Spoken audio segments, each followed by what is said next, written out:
প্রোক্লেমেশনের পরে কি পরিবর্তনটা কি হবে? প্রোক্লেমেশন করলাম, তারপরে কি আপনি কনস্টিটিউশনাল প্রভিশনাল কনস্টিটিউশনাল অর্ডার জারি করবেন? আপনি কি চুপ্পুকে সরাই দিবেন? আপনি কি নিজের হাতে ক্ষমতা নিবেন?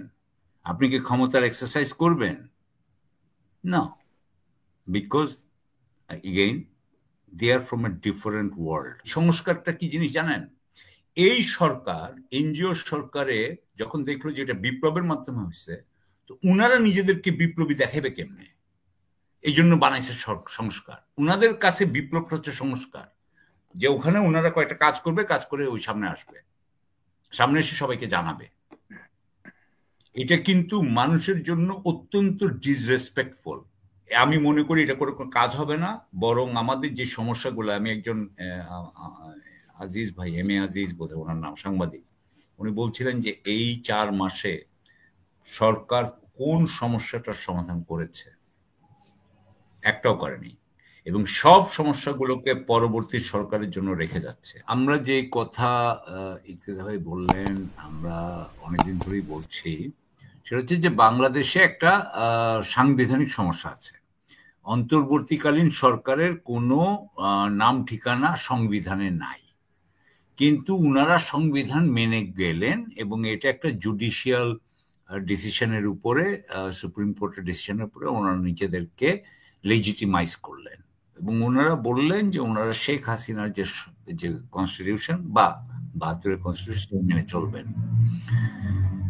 ব্যাপারটা হচ্ছে কি যে এইটার জন্য এটা ছিল ভুল পদক্ষেপ। কেন ভুল পদক্ষেপ এখন কিন্তু ওনারা মানে প্রতিটা পদক্ষেপে বুঝতে পারছেন। আসলে ব্যাপারটা হলো যে জাস্টিস ইকতেদার আহমেদ যেটা বলেছেন যে আমাদের দুটো প্রোক্লেমেশন হয়েছে কিন্তু জিয়াউর রহমান এবং এরশাদের সময়, প্রথম দুটো।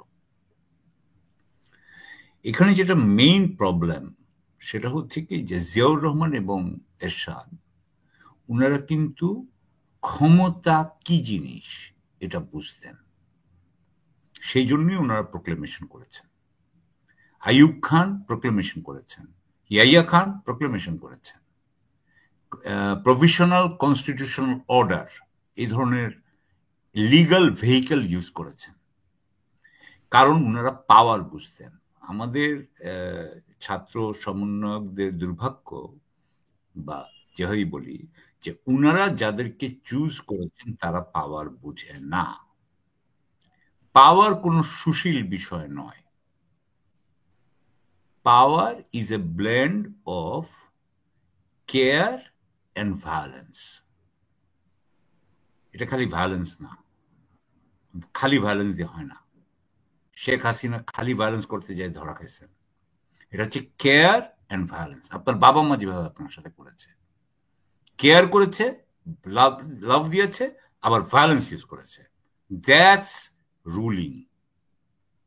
এটা আমাদের যারা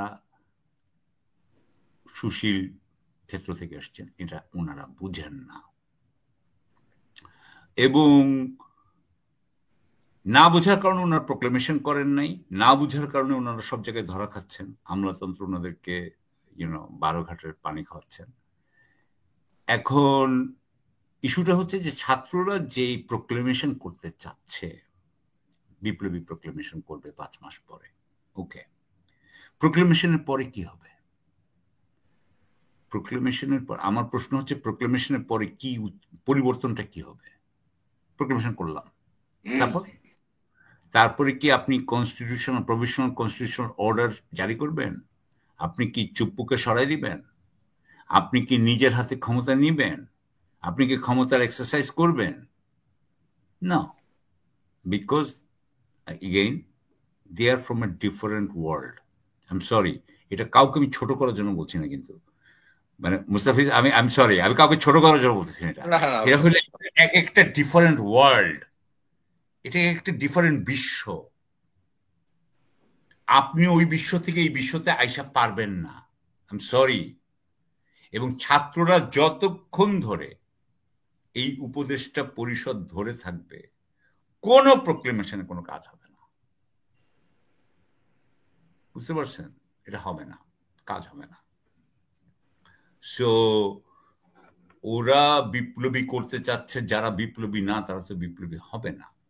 এগেইন পাওয়ার আমি সরি এখানে একটু ইয়ে করতেছি, হ্যাঁ একটু পোয়েটিক। আজকাল আমার খুব মাও সেতুংয়ের কথা মনে হচ্ছে, আমি সরি, হ্যাঁ মাও সেতুংয়ের মতো বা স্টালিনের কথা মনে হচ্ছে। ওনারা তো এদের কথা ভাবেন না। How could one person do this kind of thing? কিভাবে করতো? এখানে কিন্তু ওনারা কিন্তু কতজন, 20 জনও বলতে পারে, কিচ্ছু করতে পারছেন না, কোনো জায়গায় কোনো ইয়ে নাই। আসলে হচ্ছে যে আমাদের যে হতাশা হয়েছে, সেই হতাশার মেইন কারণ হচ্ছে যে আমাদের সরকারে কোনো পার্সন নাই যে ফিক্স করতে পারে জিনিস। যেমন আমি আপনাকে উদাহরণ দিই একটা, আপনি আমলাতন্ত্রকে আপনি রিফর্ম করবেন, ধরেন আপনি আমলাতন্ত্র, আমি আর্মি অফিসারদেরকে আপনি রিফর্ম করবেন, আর্ম ফোর্সেস রিফর্ম করবেন। আপনি আর্ম ফোর্সেস এর জুনিয়রদের মধ্যে 70-80% যদি ওটাতে সায় না থাকে, বা আর্মির যদি 65-70%-80% অফিসার যদি সায় না থাকে, সেটা আপনি করতে পারবেন না। এভাবে হয় না। হ্যাঁ, আপনি 20%কে সরাই দিবেন, ঠিক আছে, 30%কে সরাই দিতে পারেন, 70%কে আপনার হাতে রাখতে হবে। আর আপনারা কি করতেছেন? আপনারা আমি আর একটা কথা বলি, এই সংস্কারটা কি জিনিস জানেন? এই সরকার, এনজিও সরকারে যখন দেখলো যে এটা বিপ্লবের মাধ্যমে হচ্ছে, তো উনারা নিজেদেরকে বিপ্লবী দেখাবে কেমনে? এই জন্য বানাইছে সংস্কার। উনাদের কাছে বিপ্লব হচ্ছে সংস্কার, যে ওখানে ওনারা কয়েকটা কাজ করবে, কাজ করে ওই সামনে আসবে, সামনে এসে সবাইকে জানাবে। এটা কিন্তু মানুষের জন্য অত্যন্ত ডিসরেসপেক্টফুল। আমি আপনাকে বলে দিচ্ছি, এটা এই এনজিওর লোকরা বুঝে না, এটা জনগণের জন্য কিন্তু ডিসরেসপেক্টফুল। আপনারা মনে করেন আপনারা সব জানেন। আর আমি এটা শেষ করতে চাই এখানে, আমি বলতে চাই যে আরেকটা কথা আমার একটু বলার দরকার আছে, সেটা হচ্ছে যে এই লাস্ট মোমেন্টে এসে কেন সরকার আর ছাত্রদের এই ইয়েটা হইল, নেগোসিয়েশনটা লাস্ট মোমেন্টে কেন? এটা দিয়ে কি আপনি বুঝতে পারেন যে এই সরকারের মধ্যে সমন্বয়হীনতা কতটুকু?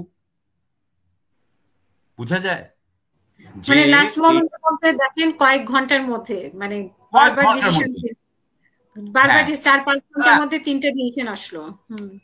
31 ওরা করবে, 30th নাইটের আগে কি সরকার এবং তাদের মধ্যে ওই রকম কোন নেগোসিয়েশনের কথা আমরা শুনেছি? আমরা তো শুনি নেই। রাত্রেবেলা বের হয়ে আসলেন প্রেস সচিব, বসে যা যা বলার এবং কমপ্লিটলি ভিন্ন হয়ে গেল। সরকার তার পুরা পথ কিন্তু উল্টা 180 ডিগ্রি টার্ন করছে। কেন করেছে সেটাও বলছে না। সো আমি যেটা বলতে চাচ্ছি যে ওদের যেহেতু ম্যানেজার নাই, ফিক্সার নাই, they don't know how to do this thing. Actually they don't, I am sorry to say this, they don't. ওরা জানে না এটা, আমরা যারা প্রফেশনাল ছিলাম আমরা বুঝি। সো আমি মনে করি এটা করে কোনো কাজ হবে না, বরং আমাদের যে সমস্যাগুলো, আমি একজন আজিজ ভাই, এম এ আজিজ বোধহয় ওনার নাম, সাংবাদিক, উনি বলছিলেন যে এই 4 মাসে সরকার কোন সমস্যাটার সমাধান করেছে? একটাও করেনি, এবং সব সমস্যাগুলোকে পরবর্তী সরকারের জন্য রেখে যাচ্ছে। এটাও ট্রু। সুতরাং সেই অবস্থায় প্রোক্লেমেশন করো বাবা, তুমি যাই করো, তুমি ওই ওই রাষ্ট্রীয় পদক্ষেপে কিভাবে এটাকে কাঠামোগতভাবে পরিবর্তন করবে এটা বুঝো। যদি না বুঝো বাবা, sorry, nothing is gonna happen. আমি এখানে শেষ করতে চাই।